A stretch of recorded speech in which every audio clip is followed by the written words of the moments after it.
We should be good. All right, so this is part 2 of 2. At least I'm hoping 2. We're going to stop at 2 regardless.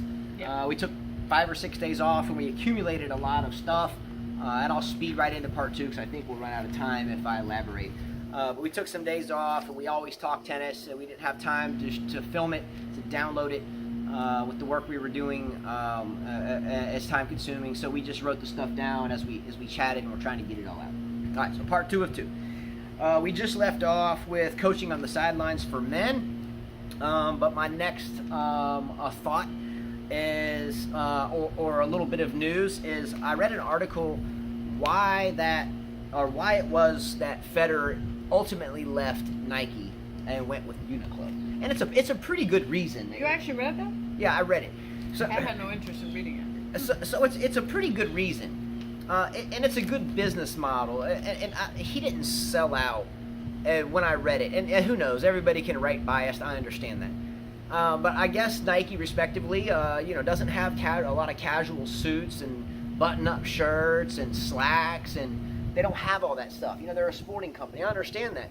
But Nike was paying for the value of the athlete at the current time and space.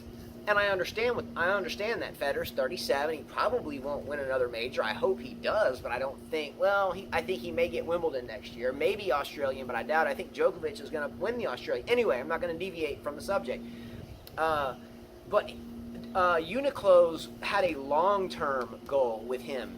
Was Federer, that is, to do casual shirts and to do slacks and to do things that will carry on his legacy and not just his playability. So he wants to make more money after he retires. Why wouldn't you? Don't you want to? Of course. You want to build academies. That's smart because most guys go broke. Yeah. Yeah, most people go broke. So all I'm getting at, I let me tell you about someone that I really like a lot. And I don't want to venture into this, but if anybody's ever followed boxing, a good story for athletes going broke, and it happens in the NFL every day. People get hurt and they're broke. But Joe Louis, boxer, one of my favorite athletes of all time. Obviously, it was way before my time in the 30s. But I was raised with watching some old black and white betas, if you remember betas, with my father, and watching his footwork. But he ultimately became broke, and he went back in the ring, and he'd fight again, and then he would go out of the ring, and then he would run out of money, he'd go fight again, and then he'd run out of money, he'd go fight again, and ultimately... Doesn't Mayweather do the same thing? Well, yes and no. Mayweather's never lost. Lewis began to get his head pounded in, and ultimately killed him. But anyway, and the story may ebb and flow a little bit from there, but someone like Joe Louis, which is every day in the NFL these days, fast forward to let's say the likes of Federer, Nadal. When these people stop playing, their endorsements tend to flail off. They got ski resorts here, and they got mansion in Switzerland, one in Australia, one in Antarctica. And he just sold a home that didn't even sell for what he paid for. Yeah, so ultimately you have to keep up with the stuff. If you're a 200 millionaire, you're gonna have a healthy lifestyle. And unfortunately, I can only dream of being someone that can pay bills consistently, much less have 200 million. But unfortunately, that's just not how human beings go. They tend to grab and grab and grab, and nonetheless, he signed a deal that looked more at his legacy now and into the future. Smart. Than just, okay, well, you're not as good as you used to be, so we're going to pay you less. So I get that, but that's why, and you can't blame him for that. No, it's smart of him because I'm sure he wants to make sure his kids, his wife, everybody has enough, and probably his grandkids in the future, Exactly. All right, moving forward, does Federer win another major? No. I say yes. I say Wimbledon next year. I definitely say no. Sasha or Alexander Zverev is showing signs of maturity late in the season. And again, we haven't been doing shows, but we've been following. He's showing signs of maturity, in my opinion, better shot selections, more calmness. Not that he ever wasn't calm. So you think Lendl's helping him? Better shot selections. Should we, poll question moving forward, I'm shouting because I have wind all in my face. Should we watch out for Sasha or Alexander Zverev winning his first major next year? Can he cross the hump? That's tough to answer. Tough to answer. Let's see what happens I say at the no. Australian Open. I say unfortunately, just like Federer was always, or Federer was always in Roddick's way, I think Djokovic will always be in his way. Let's see what happens at the Australian Open. That'll tell a lot for the young, for Kachanov, for Tsitsipas, for Severbev, for Diem, even though he's in his mid-20s already. For quite a few players, it will tell the tale. All right. How the first Grand Slam goes. Next poll question leading into that. We have players that have developed over time where there's one guy and another guy, and one guy is always the littler guy and he can never beat the bigger guy, therefore... We've seen that a lot. I'm going to name the two biggest ones that I can come up with. Let's go Federer and Roddick. Federer and Roddick. So Federer would always beat Roddick. He always would beat him. You know, he almost had that epic 5-set match. Almost beat him, but I think it was like, 13-11 in the fifth. Something, or 11-9 in the I think he beat him a couple times, yeah. But not in a major final. No. Okay, so that's mine. I thought I had two. Okay, I do have a second. Well, Graf and Sabatini. That's who I was going to say. The next one. So the next one would be Sabatini and Graf. Sabatini I think she did win one French, didn't she? Or U.S. Open. Yeah, so she did beat her once. But nonetheless. You got another one, too. Mary Jo Fernandez almost beat Steffi Graf. She had a big losing record. Almost beat her to go to a final. She didn't. Yeah, and I was going to say Murray and Federer, but didn't Murray beat Federer at Wimbledon? He did, yeah. All right, sorry about the win. We got to speak up because it's ripping. Can we ever expect, another question, can we ever actually expect to see anything from Grigor Dimitrov? No. Dump the girl, start training hard, forget about the girls, and just concentrate on tennis, and then maybe you can do something. I only ask it because about 10 years ago I thought he would be the next best thing. I was wrong, and I keep seeing articles and seeing him practice. And that's great. That's wonderful. I love the work ethics. It could be just a performance for the media, but... For him, it's mental, Justin. It's not his stroke. It has nothing to do with his physical ability or his shot selection. For him, it's all mental. Can he get over that? Can he win? Does he believe he can win? Do we see anything ever again from Grigor Dimitrov? All right, here we go. This is big. I hear a lot of people, a lot of commentators, and now quite a few tennis Hall of Famers stating that Novak Djokovic, may very well go past Roger's 20 majors. Real quick answer, we're not going to get into it. Does he or does he not? Hell no. I think he has a very good shot, so I'll go yes. Hell no. All right? We're going to run out of time. We're going to go part 3, so I'm just going to roll them off, and we'll get into discussion and comments.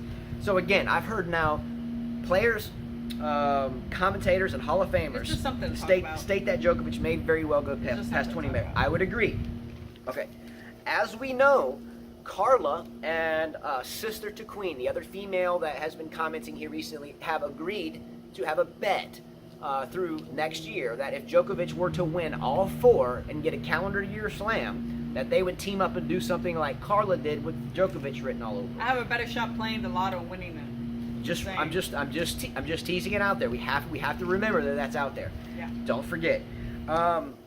Unfortunately for them, though, for her and sister to Queen, at this point, and again, I'm gonna get through this. At this point, myself, I thought I had a bug, but it's not. Myself, quite a few others in this group, as well as many tennis legends. Okay, Todd Martin was the last one I read. Who cares? Are now stating the same. They're all stating the same. If he stays healthy, and we have said that on this show for now, 5 months? Since Wimbledon? Okay. Oddly enough, or not coincidentally, actually in our favor. So, those of us here have discussed this for 5 months, that this could happen. And I just read these statements from people today and yesterday. So we're ahead of the game right here. Let's go! What I'm talking about. That's how we get down. Shoot. We need to have the 5K tennis channel and have everyone in supporting cast do this thing. We've been talking about this for 5 months. And you and Sister Queen are probably going down. Now, Sister Queen, we got a better chance of winning the lottery. He stays fit. All right. Moving forward, Del Potro needs a big tournament. Juan Martín Del Potro needs a big tournament. He does. At the upcoming tournament to get to the ATP Finals at the end of the year. Again, I think he is a wonderful player, one of my favorites on the tour.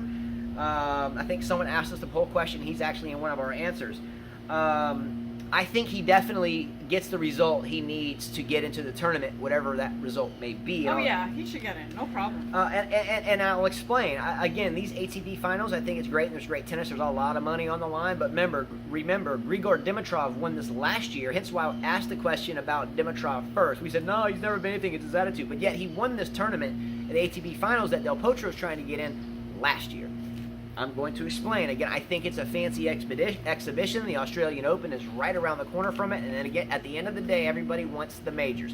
Everybody wants the majors. Okay? At that level, the top 8 in the world, $1 million, it's not going to make or break you because you got $90 million in the bank. Okay? And you make $1 million a year on the interest thereof. Okay? Number one. Last year, Dimitrov won it and beat the likes of Federer, Nadal, and Djokovic. And all of them played it. So Dimitrov was the best of a group that included Nadal, Federer, and Djokovic. Go figure.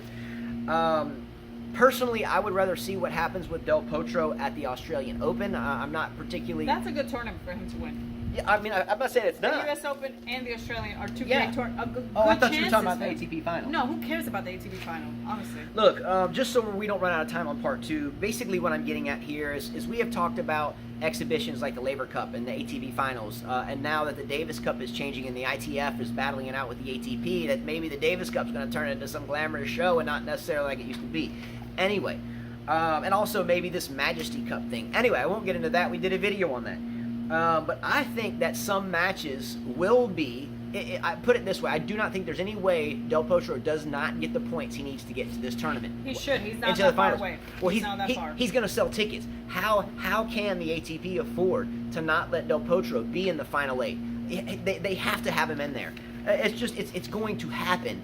Yeah. And I'm not saying it's a conspiracy theory, but I would assume that Del Potro has a fairly straight. Well, he's a good guy. I think Del he's Potro, a good guy. Why wouldn't you want him in there, right? Yeah, he's a good guy. Why would you? He's going to sell tickets. Now, I'm assuming that He's like the gentle giant. Doesn't he play Kachanov? He plays Kachanov, yeah. Okay, so at the China Open or Beijing Open. So this is a good match. Del Potro is playing Kachanov. I think theoretically it should be a coin toss, but I think Del Potro wins this one easily. I'm not saying he's going to be handed the match or it's going to be like a pre-planned performance. But there is no way that the ATP is going to be able to afford to not sell the tickets for those that would come to see Del Potro. Del Potro will get the points he needs. I don't think we need to even discuss it because, again, they're going to make money just like Federer signed with Uniqlo. They're going to make money. It's about money at the end of the day at this tournament. The more tickets they sell, the easier it is to give away that $1 million to the winner, right? Yeah. So Del Potro will be there. I wouldn't expect much from the Kachanov-Del Potro match. I would think Del Potro may be a little close for the fans, but I would assume Del Potro cruises. All right? Let me check the time. But don't you think that Del Potro wins that match easily? Yeah, I don't think it'll be easy. I think it'll be like 6-4, 6-4. Well, even if it's a 3-setter, I would assume that the cards will play out where Del Potro wins. All right, if you missed a video, this is moving forward. If you missed a video that we did a few days ago that involved the title "Pay or Not to Pay," kind of like be or not to be, or do or not to do, but pay, like pay something, pay or not to pay.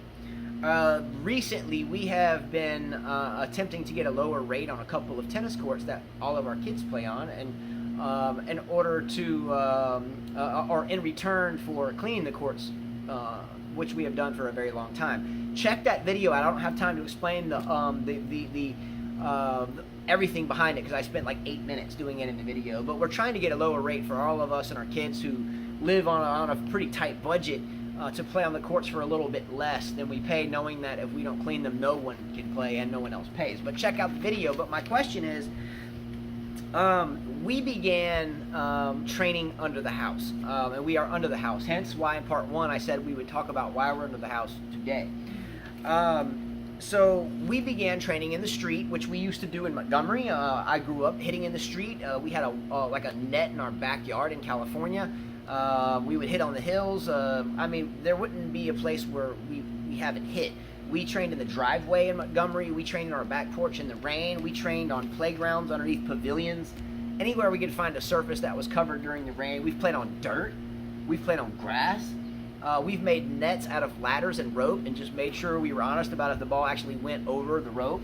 You know, no, it went over. No, it went under. Remember that? we're like, no, that was under. I just beat you. No, that was over. That was under. So we've been there. We've done that.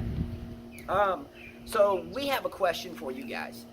We have a little training regimen that we do in a very fixed area. We have posts all around us here, like right here, right here, right here, right here.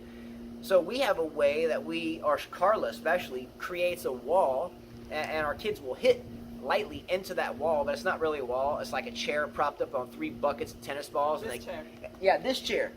They hit into the back of this chair, and it kind of sits up in the air. So our next video, we're going to do a video of how we train underneath the house without a tennis court to play on at this point, and in the street.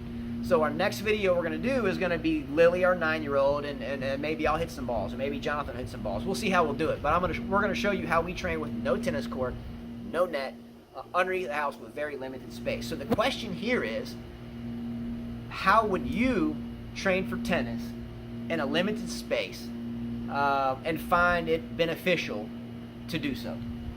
Ups, downs, shadow tennis, make little walls. I do shadows. I do like some cones, and they got to follow that to follow through. Yeah, stuff like that. Question here, totally open for your ideas or your thoughts on the best way to train for tennis outside of reading books and so forth. But the best way of getting a small workout underneath the house in a confined area, how would you do it? And again, we do it. We're going to do a video of, we set a ladder up down here, and the kids go through the ladder. They go to the station around the pole. They hit a ball into the back of the chair, go around. She'll even throw like push-ups, do 7 push-ups, and then come back around. So we'll show you how we do it, but we're interested in how you would do it. All right? Good enough? Moving forward. Men's and women's, or excuse me, more, not men's, more women's tennis on the Tennis Channel. This is good news. Yep, I guess they finally heard all the Americans complaining how there's no coverage on American tennis. So you don't think our show had anything to do with this change? I doubt I mean, we've been talking about this for what, 5 months? I think a lot of people complain how you only see men on the Tennis Channel and there is no women coverage unless you're like streaming it or going through some site. I think Wayne M. Chia sent me a site where he saw more women tennis for free. So what occurred is there was, we found out about this today. We read this today. There's a company, BN Sports, B-E-I-N, B-N, but put together. BN Sports let the Tennis Channel buy out the U.S. tournaments for women's coverage of tennis. Well, they had a contract, and I think the contract just lasted 18 months. They weren't happy with them because they weren't covering tennis, women's tennis. They were covering soccer. So yeah, so good news for all of us because for the last 5 months, since day 1 of the show that we did, sitting on the porch up there, where we didn't even know what we were doing. We still don't know what we're doing. We're just dumb human beings, naive as can be, for me anyway. But we discussed that since day 1. We never see women's coverage, and we've talked about it ad nauseum for a long time. Yeah. And here we have a change, right? That's great, because now more girls can see women's tennis. Now maybe more people can become fans of women's tennis, not all about the guys, and maybe they can get a bit of that money that the guys are getting, you know? Exactly. So good job. I would like to flatter myself to think that 5 months of talking about it right here changed it. It's kind of odd that we talked about it, this changes, and then we talked about Djokovic maybe winning the next 4 next year, and now commentators and Hall of Famers are talking about it. Yeah, somebody's spying. They're spying on our info. Man, got spies in here. What's going on? Bernard Tomic beats Fognini in 3 sets at the Chengdu Open. Let's go, Tomic! Good for him. Good for him. He needed that big time. And I like Tomic. He was a party at first. He deserves a second chance, and he got a second chance. But he's growing up. And it may be a little bit too late, but I'm a root for Tomic. That's okay. Good for Tomic. Good job, Bernard. Good job, bro. Maybe Kyrgios can follow his footsteps. And look, and Tomic has a relaxed game. I mean, he's not going to win any marathons against Djokovic, but he has a fun game to watch. Here's a kicker. If Bernard Tomic plays Wimbledon next year, watch Tomic play on grass when he's dressed in all white. He's a very classic player. I mean, he's a baseliner, yes, but he's a very tall, classic player. I like Tomic. Good job, Tomic. How much time we got? We're at 19 minutes. All right, we got to roll.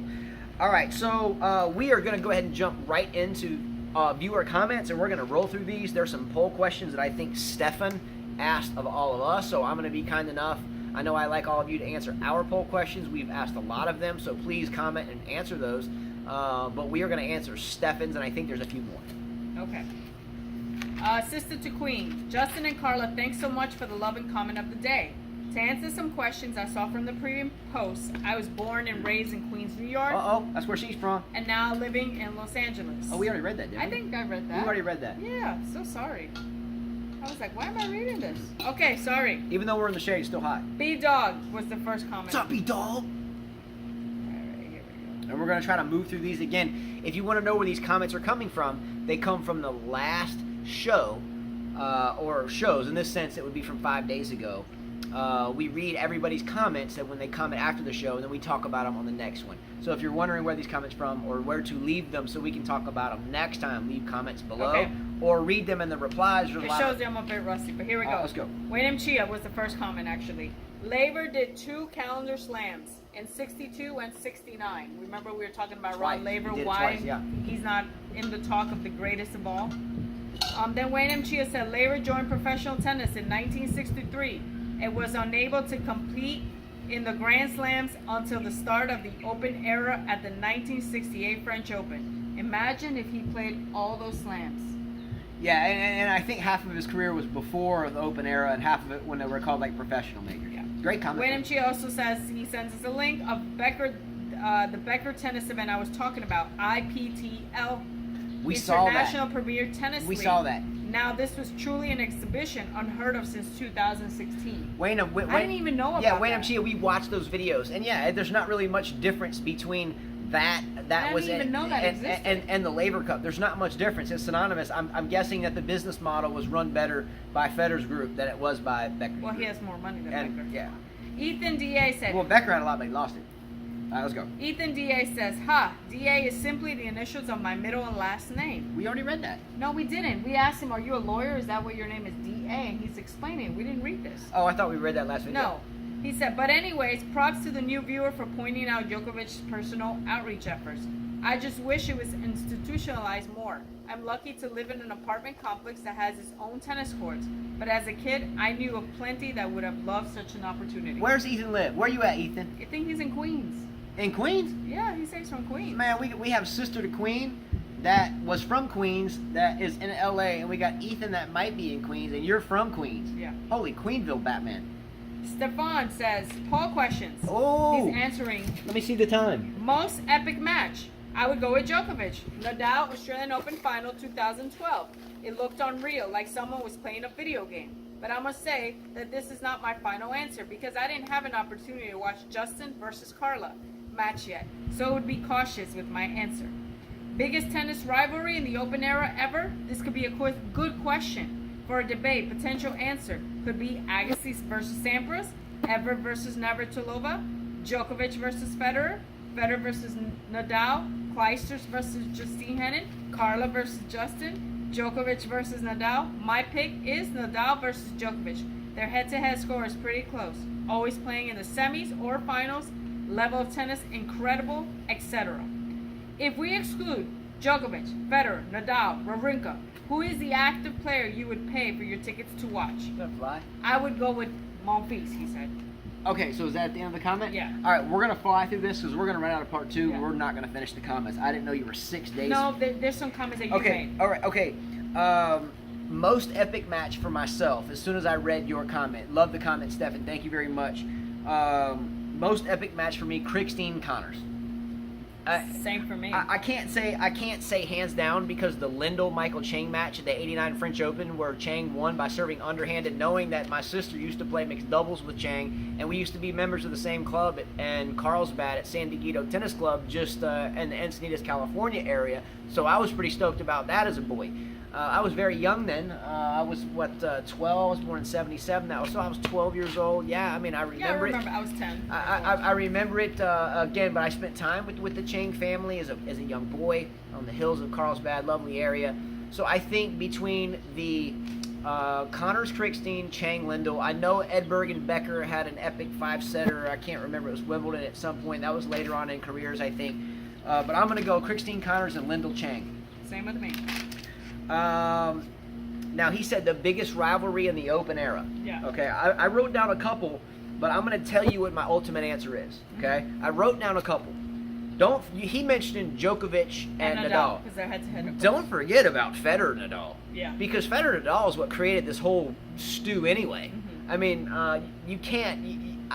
Federer and Nadal, I think would outweigh Djokovic and Nadal.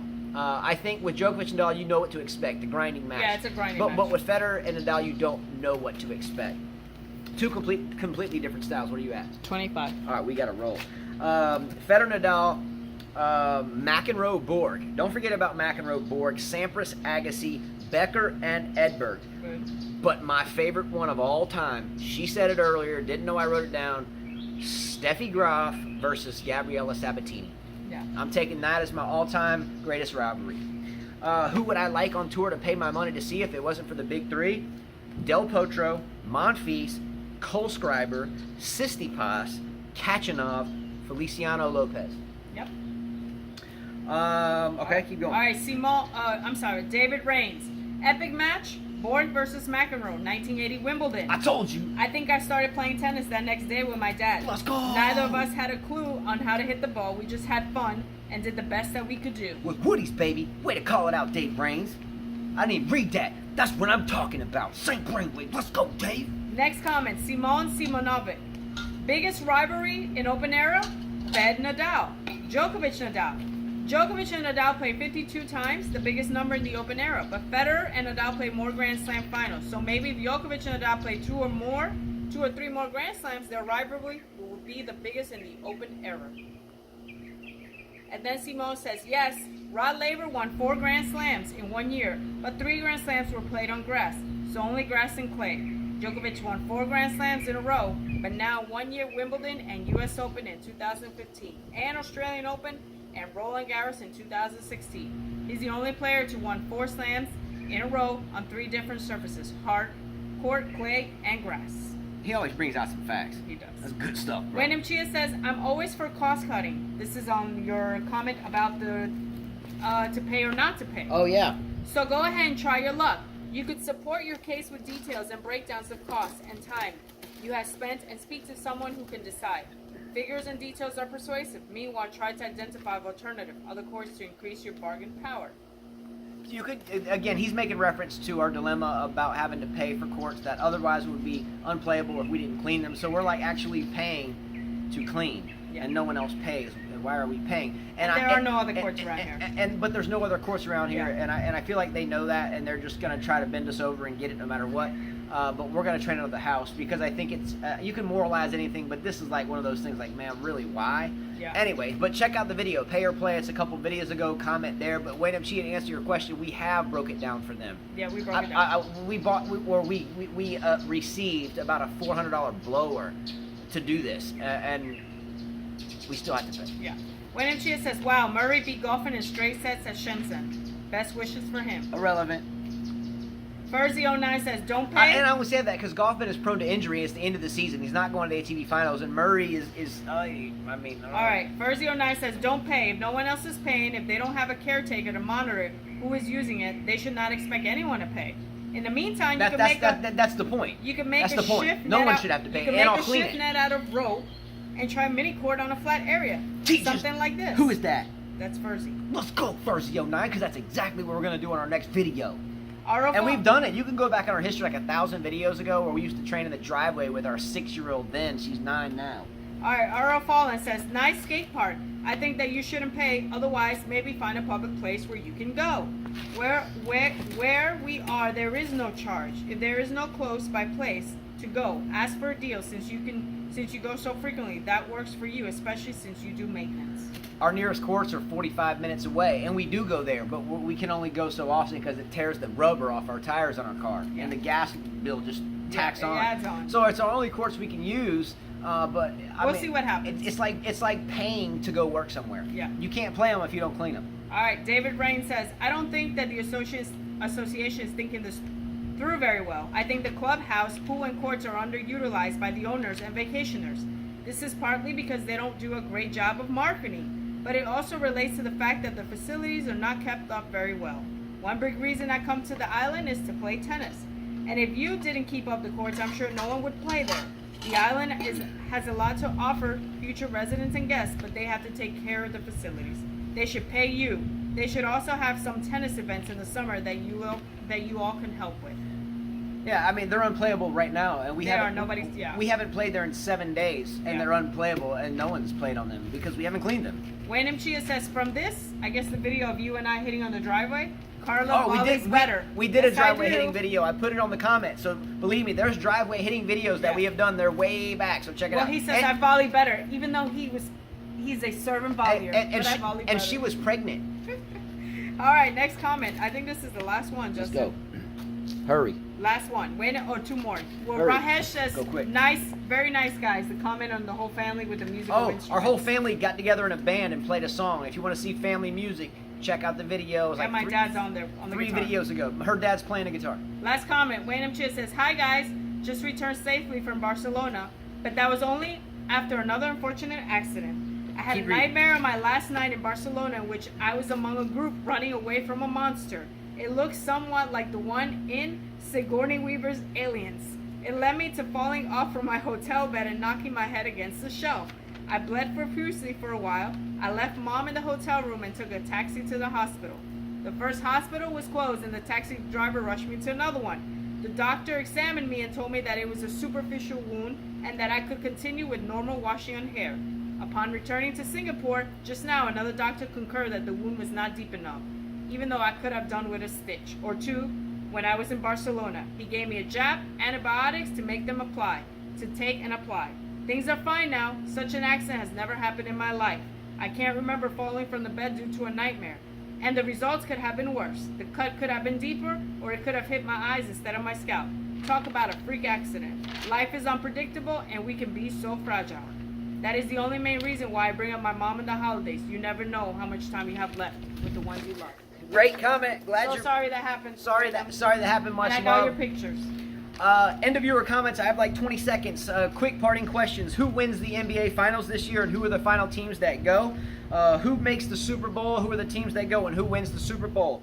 I got Celtics, and I got the Warriors, and I got the Warriors winning Super Bowl. I'm going with Kansas City, and I'm going to take, I'm still undecided there. That's it, guys. Thank you very much. Oh, by the way, parting, Eugenie Bouchard got a Yannick sponsorship. Hopefully she uses her racket for tennis and not for her next Instagram photo. Take care. Click like below, share, subscribe. If you wish to contribute to the channel, there's a link below for that as well. Thank you so much, and we will see you for an on-court training video tomorrow with the kids under the house mañana. Gotta roll. Adios.